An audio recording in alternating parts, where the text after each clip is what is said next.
The Knights Templar, a name that echoes through history, shrouded in mystery and legend.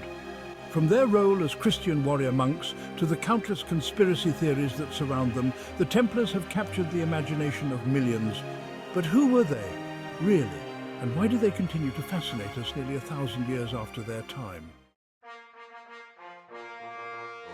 The story of the Knights Templar begins in 1119 AD in the heart of Jerusalem. The First Crusade had ended just 2 decades earlier, leaving the city under Christian control. Pilgrims from all across Europe flocked to the Holy Land, eager to visit the sacred sites. But outside the city's fortified walls, danger lurked. The roads were treacherous, filled with bandits who preyed on unarmed travelers. Thousands fell victim to robbery and violence. It was in this perilous environment that Hugo de Payens, a French knight, took a bold step. He gathered a small group of like-minded knights and, with the blessing of King Baldwin II of Jerusalem, founded a new order, a brotherhood of warrior monks dedicated to safeguarding Christian pilgrims. Their mission was simple but noble: protect those who could not protect themselves. With just 9 knights, they were known as the poor fellow soldiers of Christ and of the Temple of Solomon, later shortened to the name we know today, the Knights Templar. Though they started small, the Templars quickly earned a reputation for their dedication and bravery.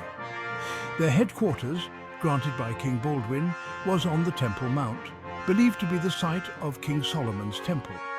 This sacred location only added to their mystique. As their fame spread, so did their support. Donations from noble families and royalty poured in, including land, money, and even sons sent to join the order. The Templars grew in wealth and numbers, becoming a powerful force in the Christian world.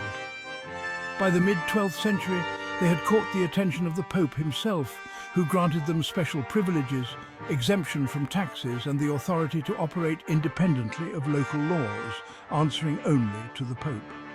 With their newfound wealth and influence, the Templars expanded rapidly.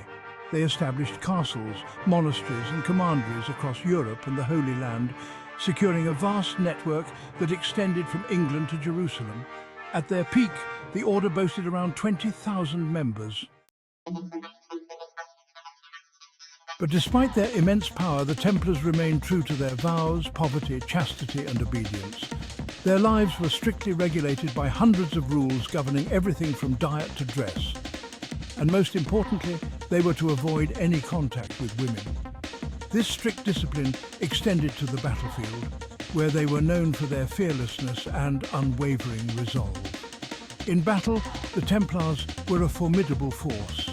They were often deployed as shock troops, leading the charge in the most dangerous and crucial moments of combat.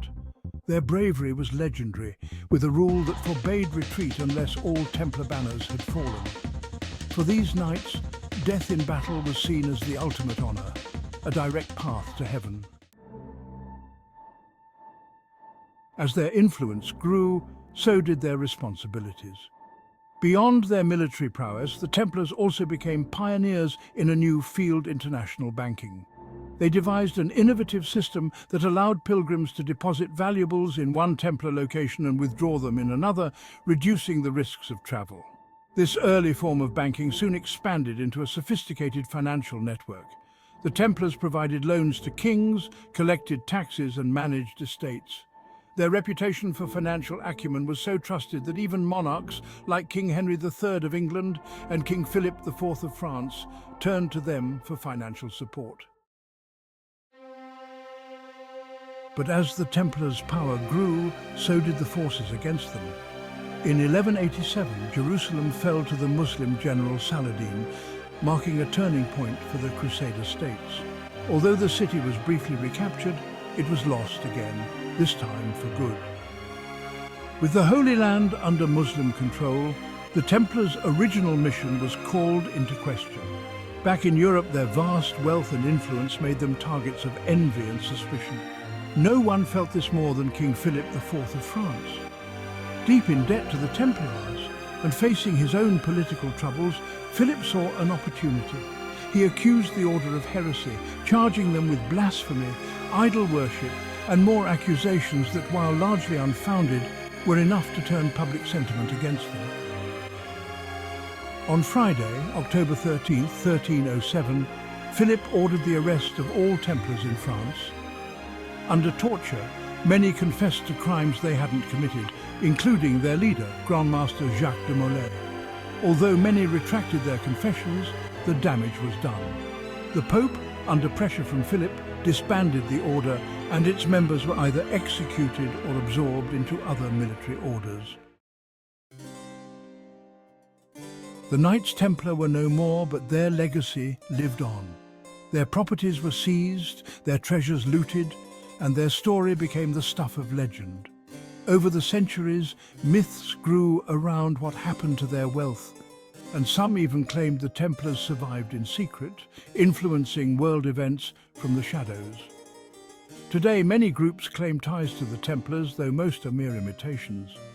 However, one group, the Military Order of Christ in Portugal, does have a genuine link, having been formed by King Denis to shelter the surviving Templars after their suppression. While they may not hold the secrets of the Holy Grail, their influence on history is undeniable. The story of the Knights Templar is one of faith, power, and intrigue.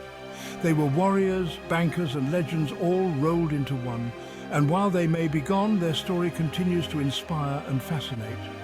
Because sometimes history itself is the greatest legend of all. Thanks for watching. If you enjoyed this journey into the past, don't forget to like, share, and subscribe for more historical explorations. Until next time.